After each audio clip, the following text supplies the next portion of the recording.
et il est évident que je pars par le cobalt. Vous avez parlé d'un thème qui vous intéresse notamment, le minerai stratégique.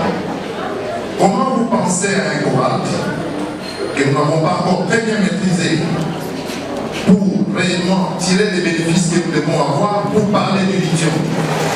Lithium, c'est une filière dont, au niveau du ministère, nous sommes en train de travailler comment les prendre en charge. Le terrain, nous avons commencé, ça fait déjà quelques exportations, et bientôt, les experts iront étudier pour voir la prise de... Mais les cobalt, nous sommes aujourd'hui, nous possédons les réserves mondiales du cobalt, comme vous l'avez dit. Mais attention, de l'autre côté, la Chine prend tout ce cobalt avec les déréglages des machines que nous trouvons là-bas. Il constitue des réserves raffinées mondiales du cobalt. Comment nous qui aurons les réserves mondiales du cobalt brut, allons-nous faire face à ceux qui auront les réserves mondiales du cobalt déjà raffiné? Il risquerait d'être tard pour que nous puissions tirer des intérêts sur les minéraux stratégiques du cobalt. Deuxième préoccupation, vous avez parlé de minéraux fossiles qui nous ont amené pratiquement de base, des infrastructures basiques, notamment les routes, les aéroports, avec les routes. Ceux qui ont déjà des infrastructures basiques, qui nous ont déjà pollués, estiment que de manière à industrialiser la RDC, je crois que les autres c'était beaucoup plus des énergies fossiles. L'affaire ici est grave, je crois qu'il faudrait écologue carrément pour ça. Est-ce qu'on peut avoir une question des... Soyez concise, mademoiselle. Présentez-vous. Merci. La question est celle-ci, monsieur Noël. Vous conviendrez de la vérité. Bref, j'aimerais savoir que doit faire le pays, la RDC, pour bénéficier de ces formes de ressources, mais aussi de jouer. Passer à l'atterrissage. Je n'ai pas bien capté le nom du prof, mais il a parlé des professeur l'intelligence stratégique. Et je crois que je suis du même avis que lui. J'ai eu l'occasion de conseiller un président africain. Et ça m'a étonné de voir que nul ne profite dans son propre pays. Nul ne profite dans son propre pays. Ce que l'on a conseillé aux autres qui marchent très bien, ici chez nous, pour trouver les créneaux et atteindre ceux qui peuvent décider, c'est un parcours de combattant. Mais je crois que vous connaissez mieux le rouage de Kinshasa. Je crois qu'on peut compter sur vous pour créer la masse critique nécessaire, de manière à ce que peut-être au futur de forum, nous pourrons de plus en plus répercuter et réfléchir sur ces sujets. Je vois par exemple Willy est là, Jean-Marie, ce sont des gens qui savent communiquer, ils pourront probablement nous donner de meilleures stratégies. Parce qu'à la fin de tout, c'est l'intérêt du Congo et l'avenir de nos enfants dont il s'agit. Il ne s'agit pas des groupes personnels. Le pays est trop grand pour qu'on se laisse malmener par des opportunistes recombinables. Je crois que pour le cobalt de raffinage, on a vu que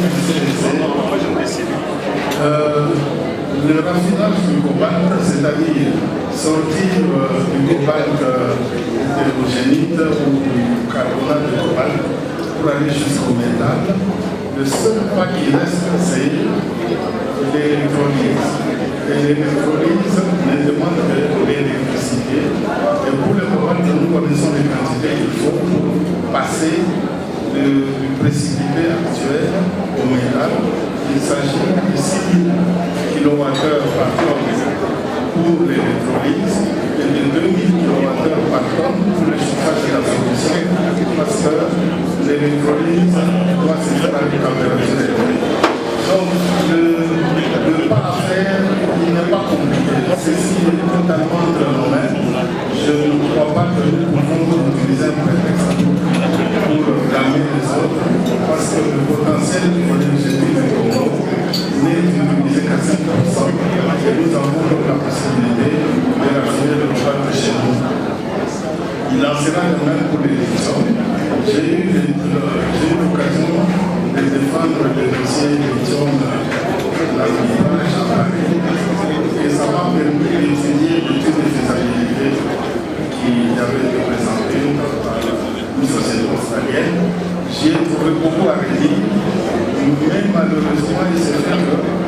n'entrant pas dans les systèmes gouvernementaux, on manque à qui communiquer ces observations pour que le Congo gagne. Il ne s'agit pas des mots personnels, il s'agit du destin de nos enfants et de l'avenir de notre pays. Là, nous comptons sur vous comme très sensibilisés. Je crois qu'il faut, à travers le Parlement et votre canal, qu'on puisse capitaliser pour qu'on puisse permettre. Voilà, je crois que j'ai une présentation et merci pour votre très grande attention.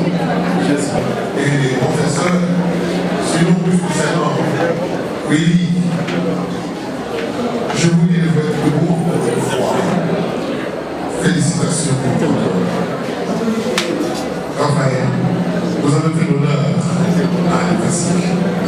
Vous avez parlé du jeu, des enjeux. C'est une très très bonne chose. Je peux encore dire que, en fait, je l'avais dit, la conférence d'aujourd'hui arrive à la fin et je déclare que moi j'y suis. Merci beaucoup. Et après, les invités vont suivre les consignes du président.